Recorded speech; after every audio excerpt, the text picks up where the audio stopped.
If you've ever opened a Word document and found an extra blank page sitting there at the end or right in the middle, you know how frustrating that can be. In this video, I'm going to show you how to delete an unwanted blank page in Microsoft Word quickly and easily.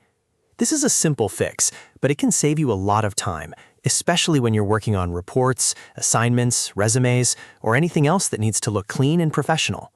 If this tutorial helps, make sure to hit the like button and subscribe for more simple Microsoft Word tips and tutorials.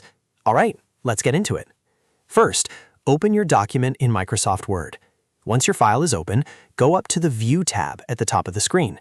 In the View tab, look for an option called Navigation Pane and turn it on. The Navigation Pane is really useful because it gives you a visual way to move through your document, including every page inside it. After you enable it, you'll see the pane appear on the side of Word. Now click on Pages in that navigation pane. This will show thumbnails of each page in your document, which makes it much easier to spot the blank one. Find the thumbnail for the blank page you want to remove and click it to select it. Once it's selected, press Delete on your keyboard. In many cases, that's all it takes to remove the extra page. If the page disappears right away, great, you're done. But if Word still shows an empty page, there may be hidden paragraph marks, extra line breaks, or a page break causing the issue. In that case, you can click back into the document and look near the end of the previous page for any extra spaces or breaks. Deleting those hidden characters often clears the blank page instantly.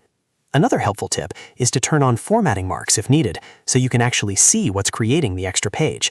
That makes it much easier to remove stubborn blank pages that don't go away with a simple delete. But for most cases, using the navigation pane and deleting the blank page thumbnail is the fastest method. This works especially well when the blank page is easy to identify and you want a clean visual way to remove it without hunting through the document manually. So to recap, go to View, enable Navigation Pane, click Pages, choose the blank page thumbnail, and press Delete. That's it. You've just removed an unwanted blank page in Microsoft Word. If this video helped, please give it a like and subscribe for more Word shortcuts, productivity tips, and step-by-step tutorials. Thanks for watching, and I'll see you in the next one.